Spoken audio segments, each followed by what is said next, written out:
ಒಂದಿಷ್ಟು ಜನ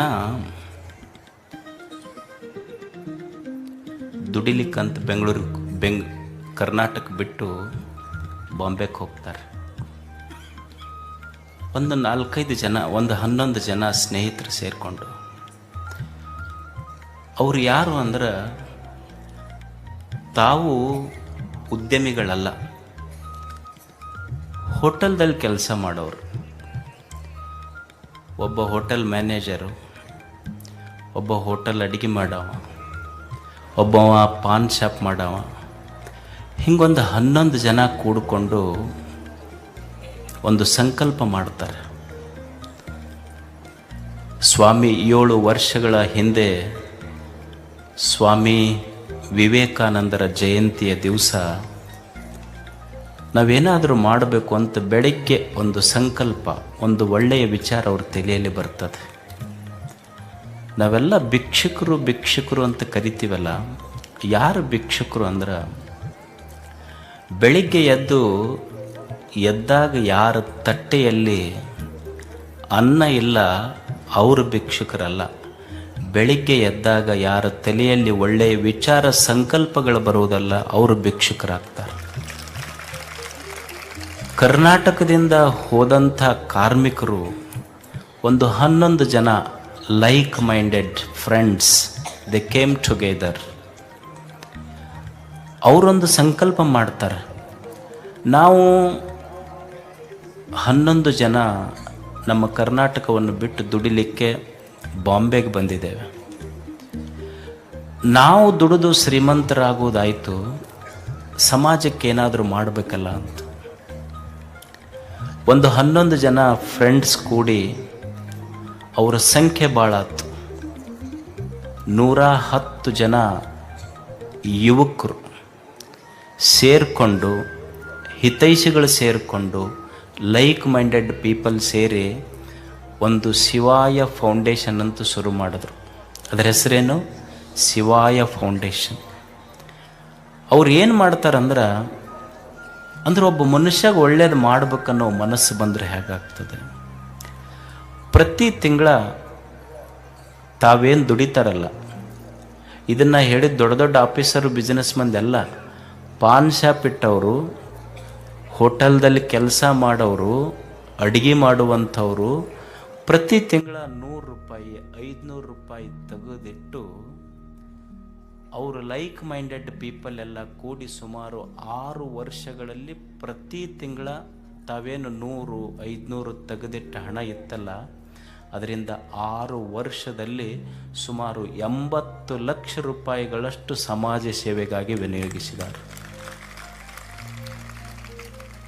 ಅವರು ಬಡವರಿಗೆ ಊಟ ಕೊಟ್ಟಿದ್ದಾರೆ, ವಿದ್ಯಾರ್ಥಿಗಳಿಗೆ ಸ್ಕಾಲರ್ಶಿಪ್ ಕೊಟ್ಟಿದ್ದಾರೆ, ವೃದ್ಧಾಶ್ರಮಗಳಿಗೆ ಸಹಾಯ ಮಾಡಿದ್ದಾರೆ. ಯಾರ್ಯಾರು ರಸ್ತೆ ಬದಿಯಲ್ಲಿ ಬ್ಲ್ಯಾಂಕೆಟ್ ಇಲ್ಲ, ಹಂಗ ಮಕ್ಕೊಂಡವ್ರದ್ದು ಹೋಗಿ ಬ್ಲ್ಯಾಂಕೆಟ್ ಹೊಚ್ಚಿ ಬಂದಾರ. ನಾವೆಲ್ಲ ತಕೊಂಡು ಬಂದಿದ್ದು ಭಾಳ ನೋಡೀವಿ. ಹೊಚ್ಚಿ ಬಂದವ್ರ ಕತ್ತಿ ಕಡಿಮೆ ಅದಾವ. ಇವರೆಲ್ಲ ಗೆಳೆಯರು. ಪ್ರಶಾಂತ್ ಪಲಿಮಾರು, ಪ್ರಶಾಂತ್ ಶೆಟ್ಟಿ ಪುಂಜ, ಅವ್ರು ಮಾತಾಡಬೇಕಾದ್ರೆ ಕೇಳಿದೆ, ನೀವು ಇಲ್ಲಿ ಹೋಗಿ ಅಲ್ಲಿ ಕೆಲಸ ಮಾಡ್ತೀರಿ, ಇಲ್ಲಿ ಕೆಲಸ ಮಾಡ್ತೀರಲ್ಲ. ಅವ್ರದ್ದೊಂದು ವಿಡಿಯೋ ನೋಡ್ತಾ ಇದ್ದೆ ನಾನು. ಅವ್ರು ಭಾಳ ಚಂದ ಹೇಳಿದ್ರು ಪಲಿಮಾರು, ಪ್ರಶಾಂತ್ ಶೆಟ್ಟಿ ಅವರು. ನೋಡಿ, ಆ ಧರ್ಮ ಈ ಧರ್ಮ ಎಲ್ಲ 1000 ಧರ್ಮಗಳು ಸುಳ್ಳು, ಮಾನವೀಯತೆಯೇ ನಿಜವಾದ ಧರ್ಮ ಅಷ್ಟೆ. ಭೂಮಿ ಮೇಲೆ ನೀರುಗಳು ಅಂತಿಲ್ಲ, ಬಹುವಚನ ಐತೇನು? ನೀರುಗಳೂ ಇಲ್ಲ, ಭೂಮಿಗಳೂ ಇಲ್ಲ, ಸೂರ್ಯಗಳೂ ಇಲ್ಲ, ಗಾಳಿಗಳೂ ಇಲ್ಲ, ಧರ್ಮಗಳು ಯಾಕೆ? ಇರುವುದೊಂದೇ ಧರ್ಮ, ಅದು ಸೇವಾ ಧರ್ಮ ಅಂತ ಹೇಳಿದ್ರು ಅವರು. ಮತ್ತು ಇಲ್ಲಿಂದ ಅಲ್ಲಿಗೆ ಹೋಗಿ ನೀವು ಕೆಲಸ ಮಾಡಿರಲ್ಲ, ಇಲ್ಲಿಗೆ ಕೊಟ್ಟಿರಿ ಅಲ್ಲಿಗೆ ಕೊಟ್ಟಿರಿ. ಅದಕ್ಕೆ ಅವ ಹೇಳಿದ್ದು, ಒಂದು ಅಲ್ಲಿ ಬಾಂಬೆದೊಳಗೂ ನಾವು ಭಾಳಷ್ಟು ಆಸ್ಪತ್ರೆಗಳಿಗೆ ಊಟ ಕೊಡ್ತೇವೆ. ಪ್ರತಿ ವಾರ ಸುಮಾರು 500ರಿಂದ 1000 ಜನರಿಗೆ ಊಟ ಕೊಡ್ತಾರೆ. ಅವರು ಪ್ರತಿ ವಾರ ಪುಕ್ಕಟಿಯಾಗಿ ಊಟ ಕೊಡ್ತಾರೆ, ಬಟ್ಟೆ ಕೊಡ್ತಾರೆ, ಸ್ಕಾಲರ್ಶಿಪ್ ಕೊಡ್ತಾರೆ. ಅವ್ರು ಹೇಳಿದ್ರು, ಕರ್ನಾಟಕಕ್ಕೂ ಸೇವೆ ಮಾಡೀವಿ, ಮಹಾರಾಷ್ಟ್ರಕ್ಕೂ ಸೇವೆ ಮಾಡೀವಿ, ಈ ಕರ್ನಾಟಕ ಕೊಟ್ಟಿದ್ದು ಜನ್ಮಭೂಮಿ ಋಣ ತೀರಿಸಲಿಕ್ಕಾಗಿ, ಮಹಾರಾಷ್ಟ್ರಕ್ಕೆ ಮಾಡಿದ್ದು ಕರ್ಮಭೂಮಿಯ ಋಣ ತೀರಿಸಲಿಕ್ಕಾಗಿ, ಎರಡೂ ಮಾಡಿದ್ದೇವೆ ನಾವು. ಅಂದ್ರೆ ನಮ್ಮ ಯುವಕರಿಗೆ ಇದು ಸ್ಫೂರ್ತಿ ಆಗಬೇಕು.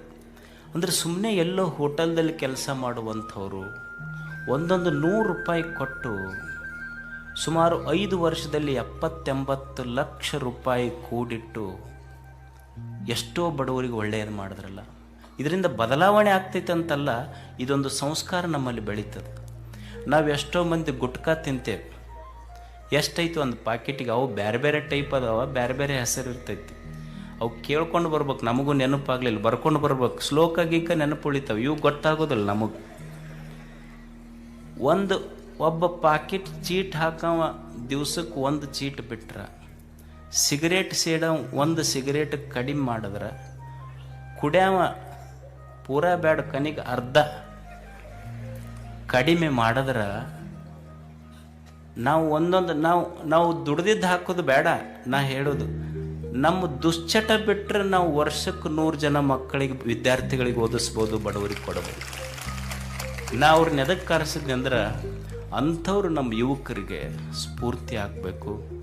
ಶಿವಾಯ ಫೌಂಡೇಶನ್ ಅದು ಬೆಳೀಲಿ.